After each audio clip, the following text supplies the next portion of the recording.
Iya, ISPA sendiri itu, infeksi saluran pernapasan akut itu, pada anak-anak sering terjadi. Mmm. Kasusnya itu kalau pada anak-anak balita itu hampir 50% ya.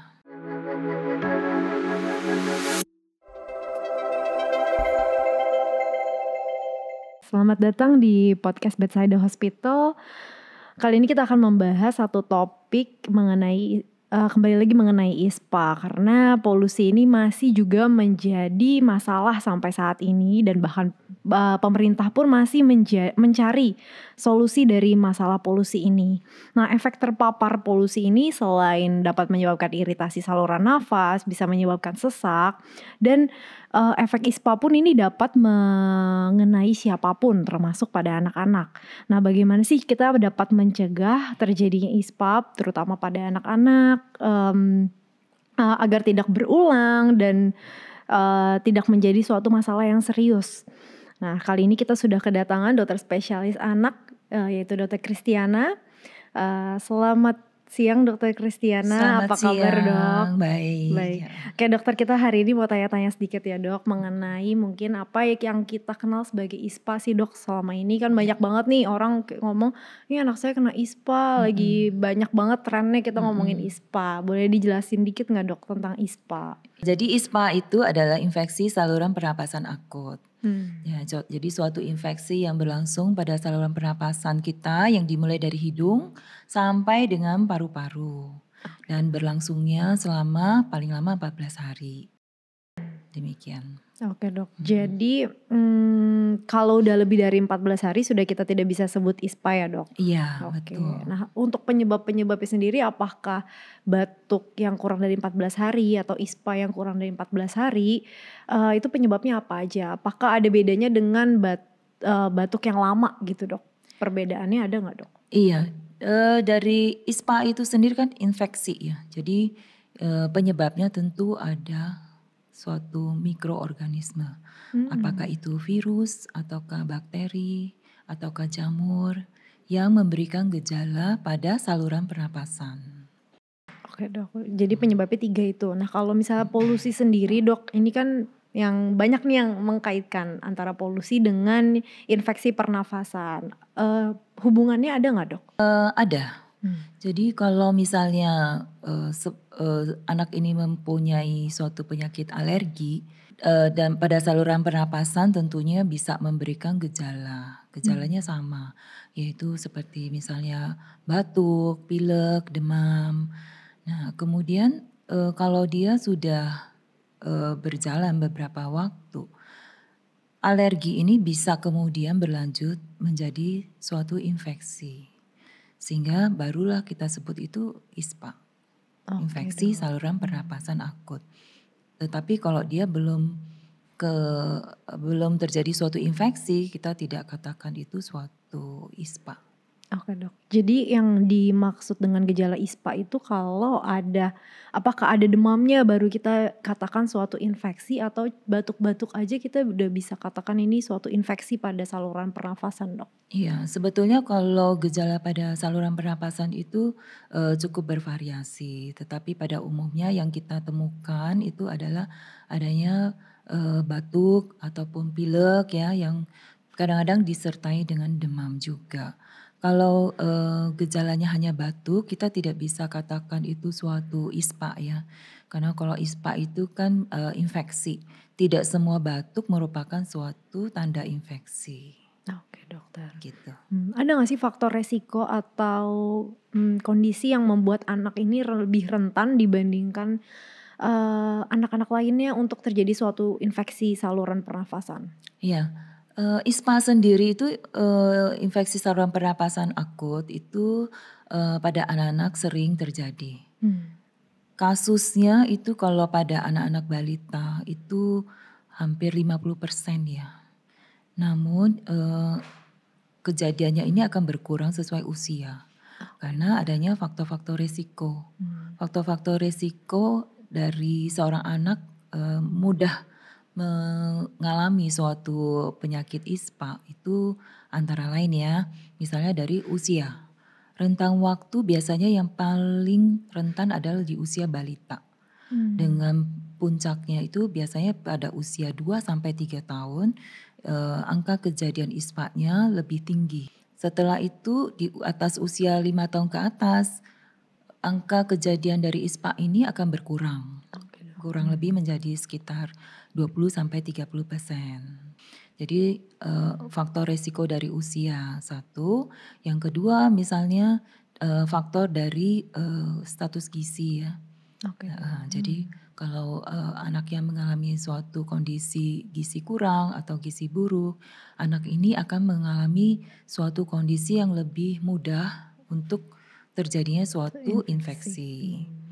Ya, lalu faktor yang lain lagi misalnya faktor imunisasi ya. Jadi imunisasi kalau ada anak yang belum pernah divaksin. Karena ada beberapa penyakit yang penyakit pada saluran pernapasan yang sebenarnya dapat dicegah dengan imunisasi. Antara lain pneumokokus, kemudian campak ya, terus HIV, lalu ada juga difteri ya, yang biasanya itu merupakan vaksin dasar. Namun kita sadarin juga selama masa COVID yang baru saja berlalu, itu angka mungkin ada orang tua ya yang lupa untuk memberikan vaksin kepada anak-anaknya. Jadi itu juga harus diingat sebagai suatu faktor resiko. Itu kemudian kalau dari faktor lingkungan misalnya polusi ya. Polusi itu polusi udara bisa ya, atau misalnya polusi dari asap rokok juga bisa ya. Nah, kalau polusi udara yang seperti yang kita alami ya saat ini ya, itu sedang tingginya polusi di daerah kita ya, terutama di daerah Jabodetabek ya. Seperti itu sehingga kita melihat dalam kejadian sehari-hari anak-anak yang menderita ISPA itu mengalami peningkatan. Oke dok. Nah kapan sih kita sebagai orang tua perlu waspada, oh ini udah masuk ke infeksi nih, ini udah bukan batuk biasa dan sudah harus dilakukan suatu terapi seperti itu dok. Ya, tentunya kalau misalnya di awal anak kita mengalami gejala seperti pilek ataupun batuk yang ringan, itu dapat kita berikan obat-obatan yang bisa kita beli secara bebas ya. Misalnya obat pereda demam atau nyeri dengan memberikan paracetamol atau ibuprofen. Lalu juga memberikan obat-obat untuk flu yang bisa kita beli secara bebas. Nah, kalau pemberian obat-obatan ini bisa kita lakukan selama 3 sampai 1 minggu.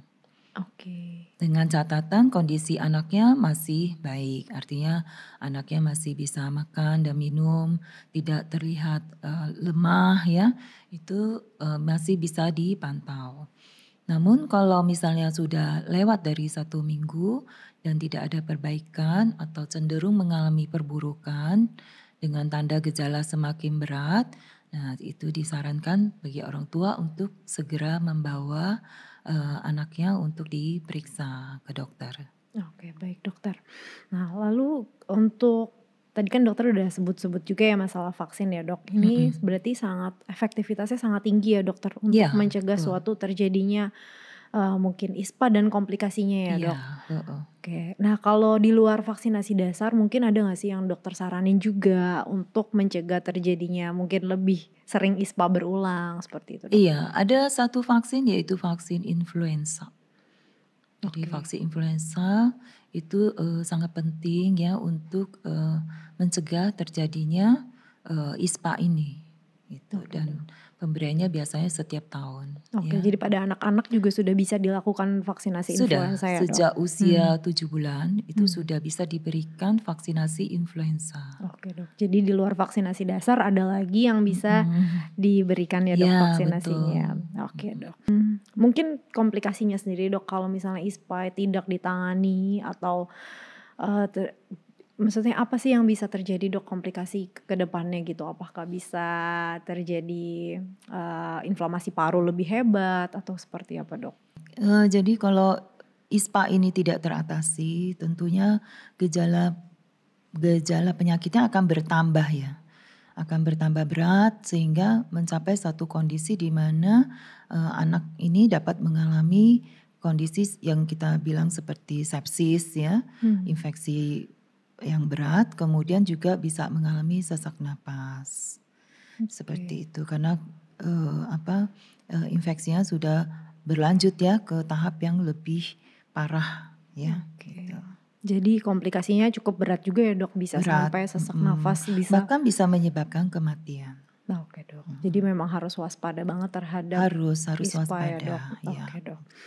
Untuk, cara pencegahannya sendiri gimana dokter? Kan tadi udah disebutin ada beberapa faktor resiko. Nah, untuk kita cegah supaya anak kita terhindar dari ISPA gimana dokter? Ya, sebisa mungkin tentu kita sebagai orang tua tidak menginginkan anak kita setiap bulan ya mengalami Mmm, ISPA, gitu. Jadi ada beberapa hal sesuai dengan faktor resiko yang tadi sudah saya sebutkan, yang kita bisa usahakan semaksimal mungkin.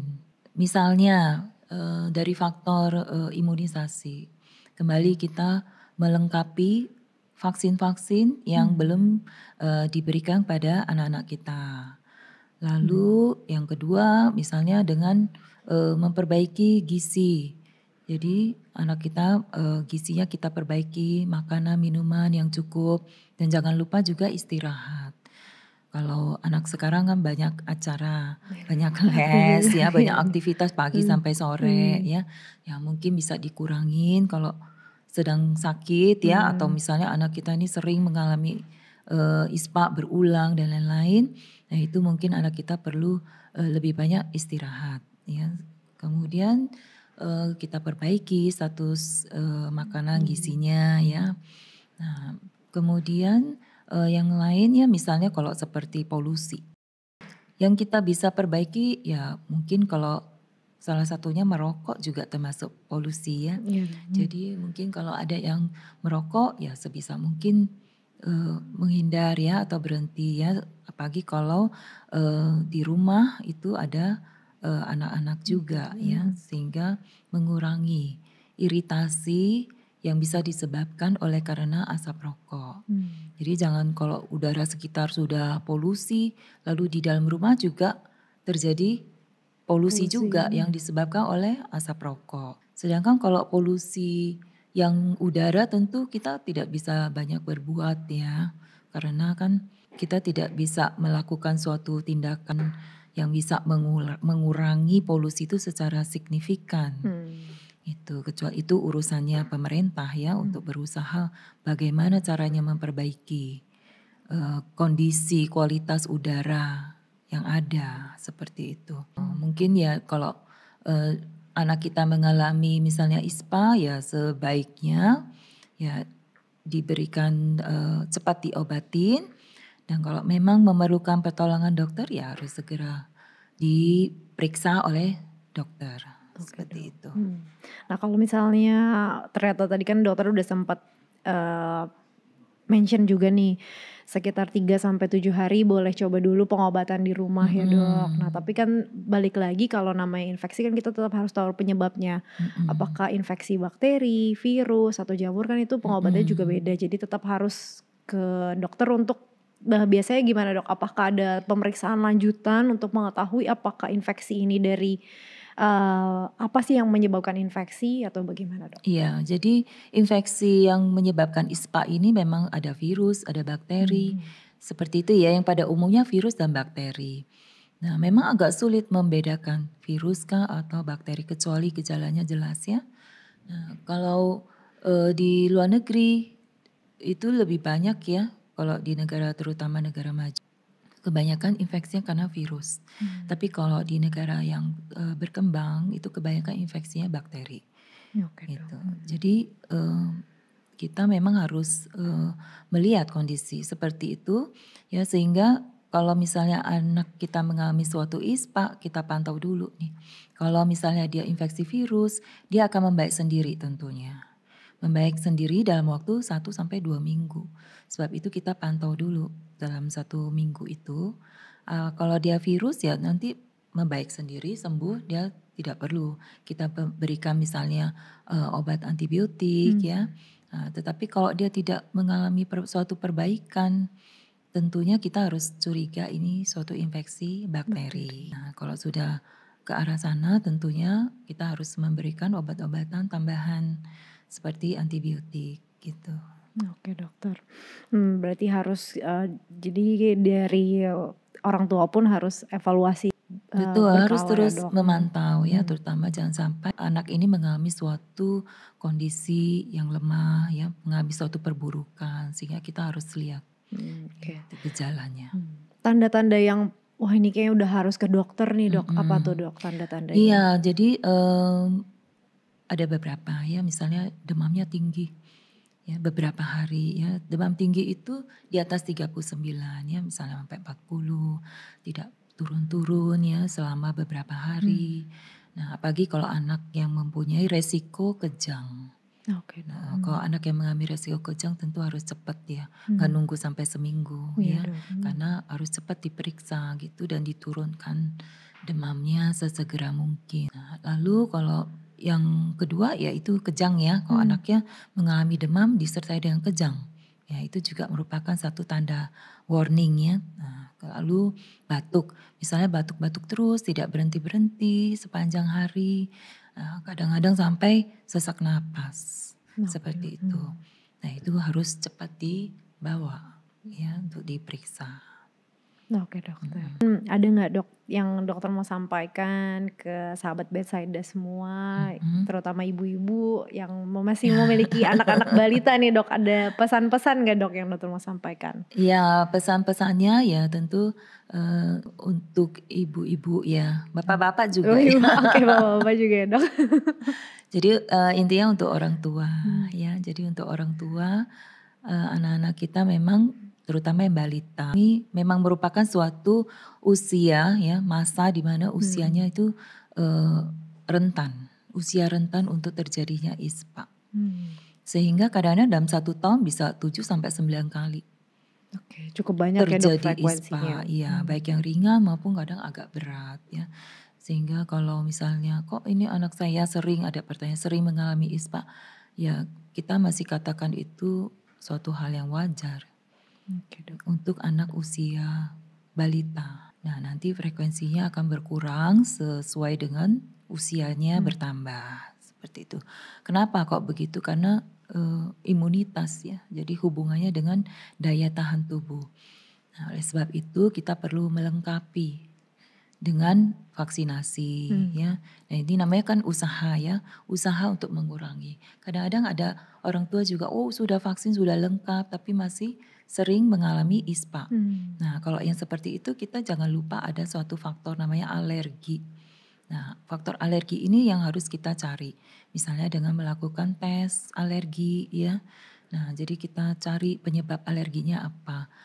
Mengapa demikian? Karena alergi juga memberikan gejala seperti ISPA ya. Nah, bisa diawali dengan batuk, lalu sesak napas kadang ya. Misalnya pada anak-anak dengan asma. Lalu mengalami suatu misalnya gejalanya pilek setiap pagi bersin-bersin, disebut sebagai rinitis alergika ya.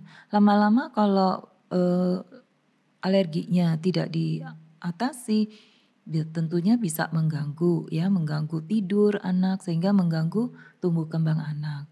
Lalu kalau alerginya misalnya rinitisnya, pileknya tidak diobati, lama-lama juga bisa menjadi suatu sinusitis ya, sehingga kita bilang itu suatu rhinosinusitis.